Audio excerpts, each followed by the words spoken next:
Shyamam Jai Ganesh.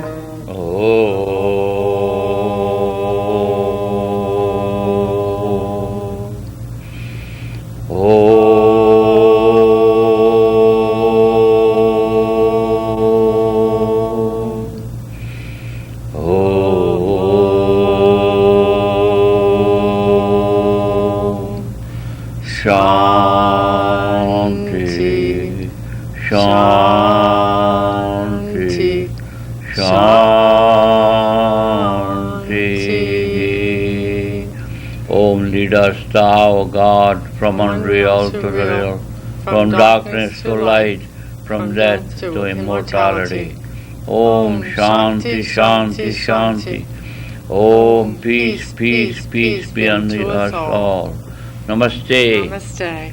Welcome to Yoga for Health, Happiness and Liberation. I'm Parvati, a member of the Sivananda Yoga Center of Delaware, and I have a message from Swami Sivananda. His message today talks to us of time. He tells us that time is a mode of the mind. It is a mental creation. Time can also be a trick. How so? It is an illusion. Brahman, meaning God or Supersoul, is beyond time, eternity. Go beyond time and rest in the timeless, eternal, imperishable Brahman. Up and down, within and without, high and low, large and small, thin and stout, virtue and vice, good and bad, pleasure and pain, here and there are all relative terms. They are mental creations only. Up will become down and down will become up. This drum is small when compared to a large drum. That large drum will become small when compared to an even larger one. Within will become out, and without will become within. What is good at one time is bad at another time. What is good for one person is not good for another person.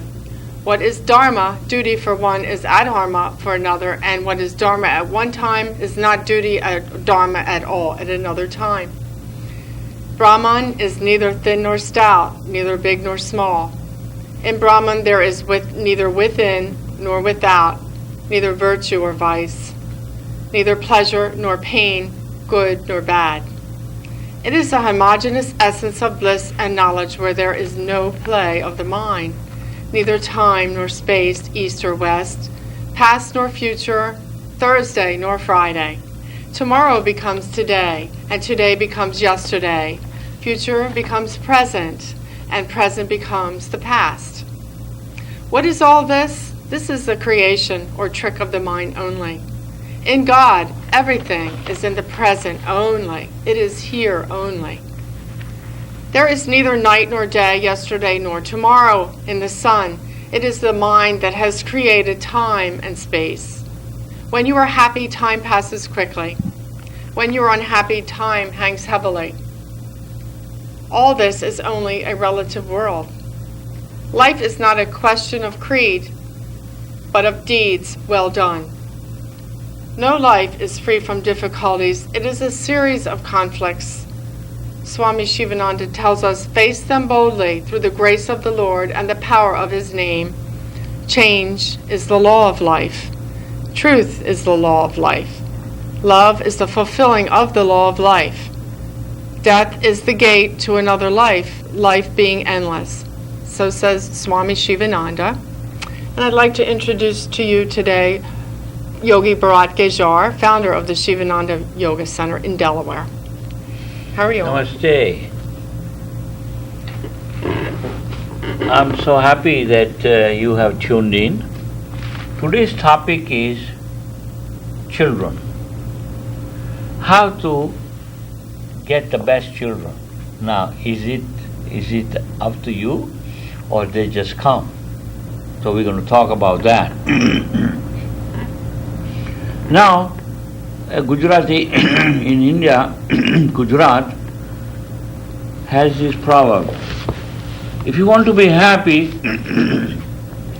you have to be in good health. If you want to be happy, you have to have a wife who is in good health. If she's sick all the time, you're not going to be happy. And third thing, at least you should have good children. So otherwise, if you have children who give you hard time and make you miserable, because if the children are not happy, parents again not very happy. So how can one get good children? Now, first thing, Christianity, Islam, Judaism, they don't believe in reincarnation. So the children come. Where they come, they don't know. They just come. And then it becomes grown-up person.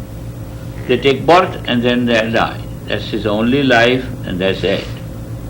And then you go to heaven or you go to hell. That's the formula.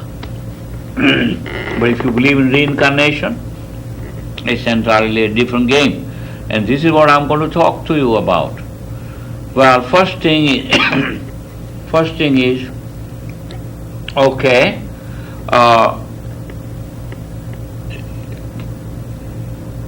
before early Christians believed in reincarnation. That's number one. Number two, 35% Americans believe in reincarnation or karma. So that's a good thing. So if you believe that, then this message will work. Otherwise, if you don't believe it, it doesn't work. So let me explain what I'm trying to present to you. When a person dies, he has done good karma, bad karma, so whatever reason,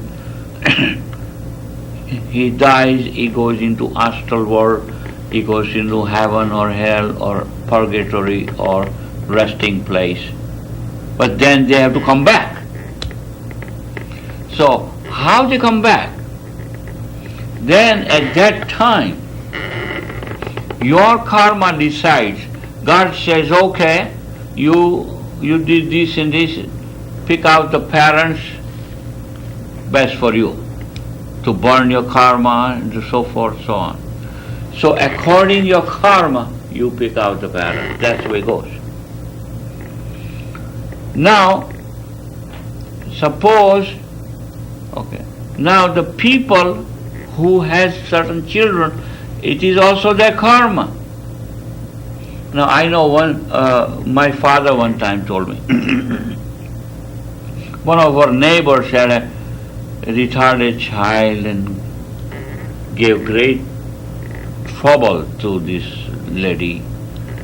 So one day my father says to me, is that this soul has come to her to harass her, give her a hard time, and that is because that is a karmic thing. This life is karma running out. Now, how one can attract good soul? You can. And then God sends you the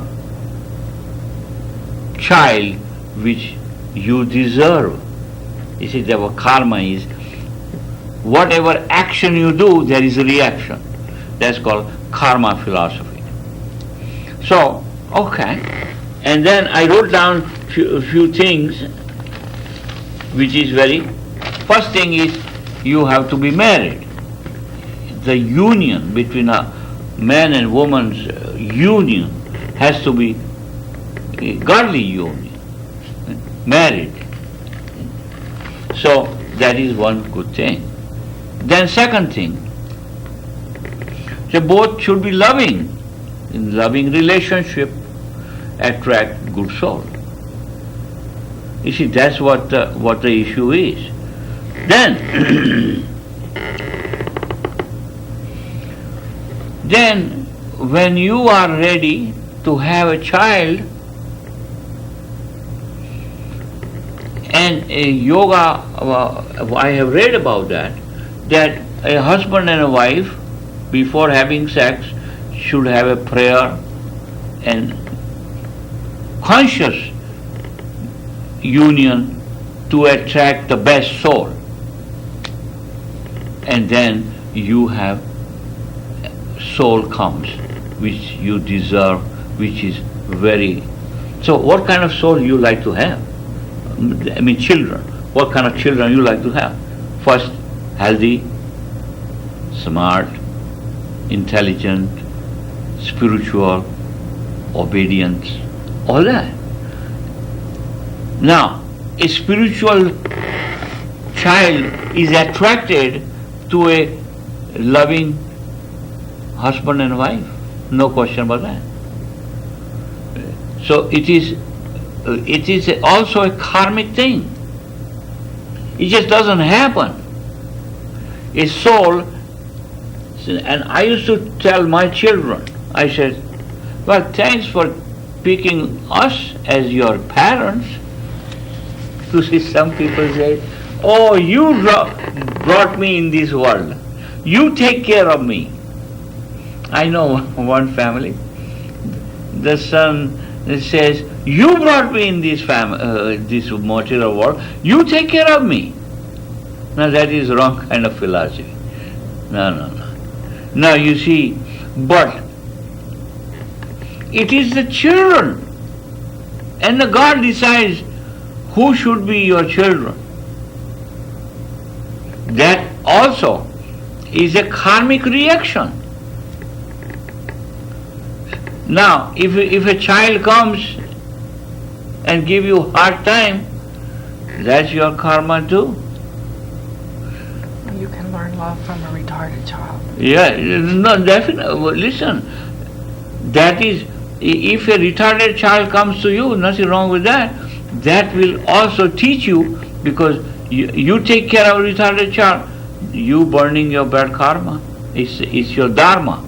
First thing, you have the child, you have to take care of them. That's one thing. Do your dharma is a key thing. No question about that. And you deserve certain children because your past lives action brought you these children. Now, best thing, you take care of them. Like I told you, this neighbor child giving a lot of hard time to this mother, but she took care of her, the child. Now, that is, she was doing her dharma. When you do your dharma, you are blessed. So, but at the same time, every one of us like to have the best children we can. And that is how that happens. That's what I'm trying to explain to you. That it just doesn't happen. Everything is a cause and effect. The way you live your life, that depends. Next life also, in this world, if you come back, has impact on your own life. There's no question about that. So the key is, everyone should do his dharma. Once the children comes, take care of them the best you know how. That's called dharma. Okay. Now, what is another thing one should do? Bring the children, give the children opportunity to come on this earth. Yeah? Some people, I know a couple says, we don't want children. What other married couple cannot have the children. That's a different thing. But some people say, we don't want the children. So, basic Hindu philosophy says, try to bring some children in this earth and give them opportunity to make better, come to moksha. Moksha means liberation. So you are giving, there are souls sitting there waiting for opportunity to come on this material world. And you give them opportunity to come, that is a good sign, good thing to do. So once you have the children, it is our job to make them the best citizen, best education, best culture, best everything we can provide them. So that is called our Dharma, to do that. And once you do that, you are burning the bad karma. And what is the objective? Is to come out from the circle of life and death through doing your Dharma. Now, what is the best formula? Dharma, Artha, Kama, Moksha. Best thing is everybody should do is duty. Dharma means duty. Do your duty. Whatever you're supposed to do, you do. Artha, making good money. Artha. Artha means having good material things. Is good thing.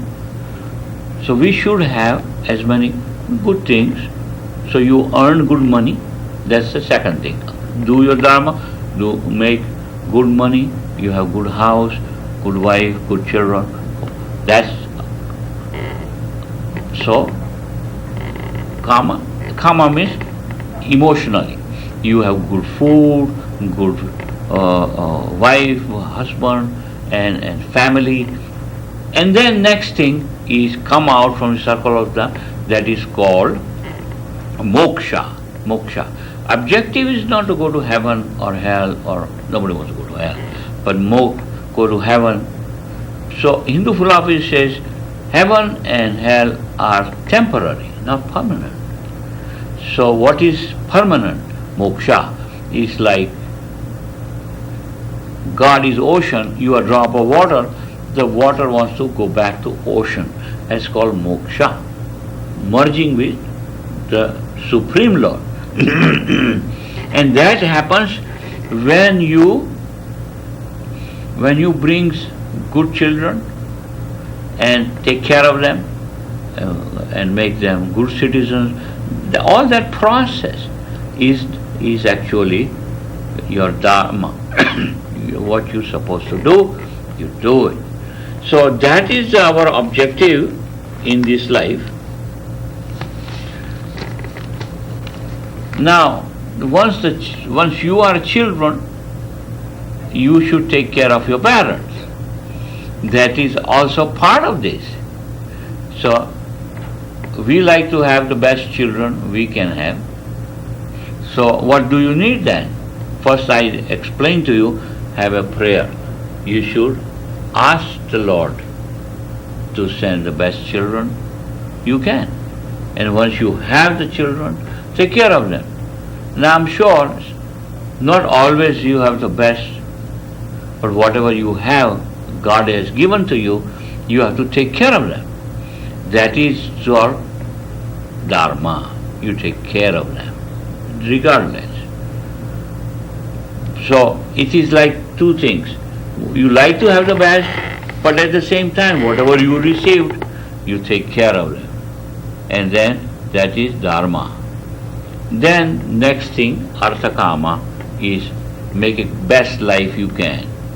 And then objective, final objective, is so when we go leave this world, we don't want to come back. That's called moksha. Moksha means merge into complete freedom. Freedom is the name of the game. Everybody wants to be free at one point. So in yoga, freedom, two kinds of freedom. Inner freedom, and second thing, freedom in the material world and freedom once we die. So that is all three different levels. First is freedom in my inner self.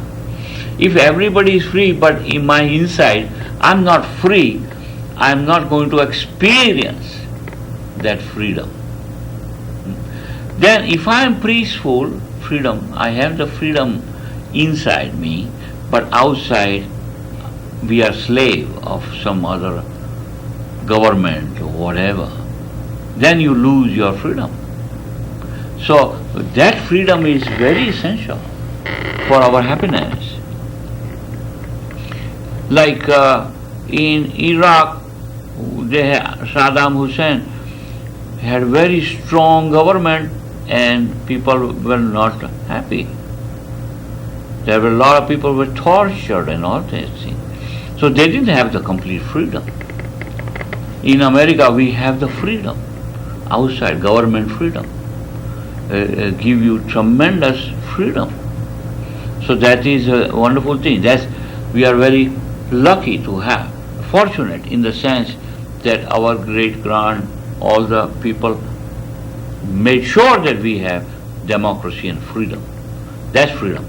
And then, objective, the last freedom, when we leave this material world, we like to be completely free, so we don't come back. Now, some religion says you don't come back. So I don't want to argue about that. It is each one has to decide for himself, do I believe in reincarnation or not? Or I don't believe in that. That's fine.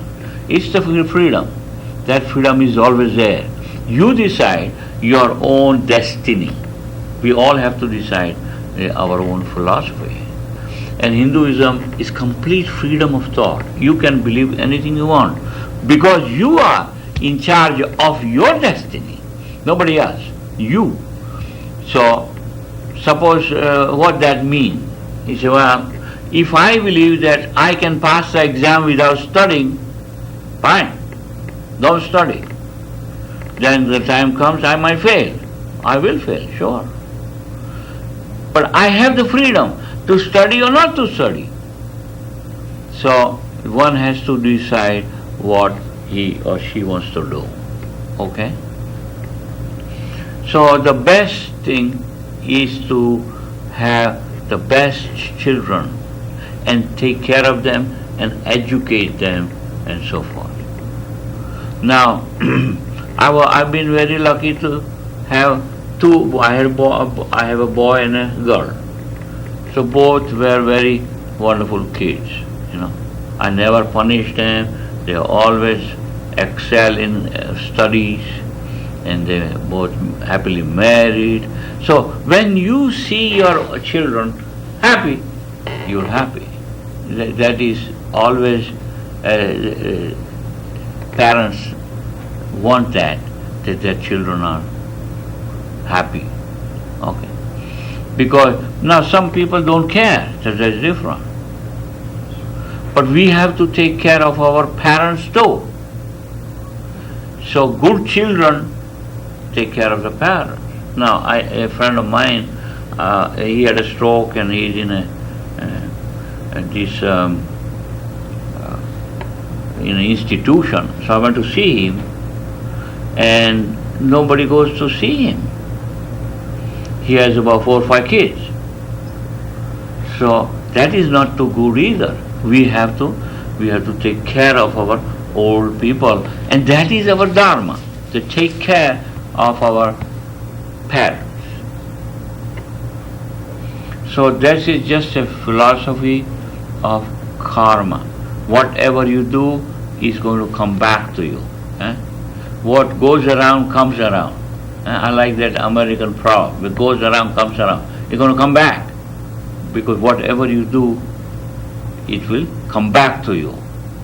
So that is called karma philosophy. And this is what I explained to you, that nothing just happens. This life is karma running down. And look at it that way. So whatever you have is the result of your past. What you will have tomorrow is what you have done in past. What you do now will have tomorrow. That's called karma philosophy. Reincarnation. Reincarnation means you come back again. Karma means action. The Sanskrit word karma means action. Whatever action you take, there is a reaction. There is no action without reaction. That's the karma philosophy. So think about it. Look around. Whatever happens to you, you deserve it. I deserve it because there is always action has a reaction. Nothing just happens.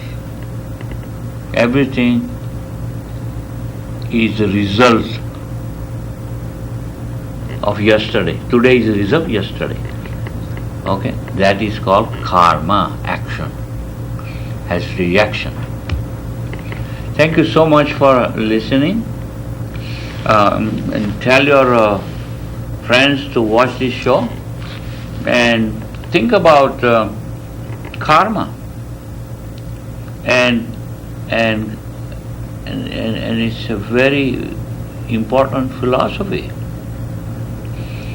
And very important thing is be very important to have our own action, good action.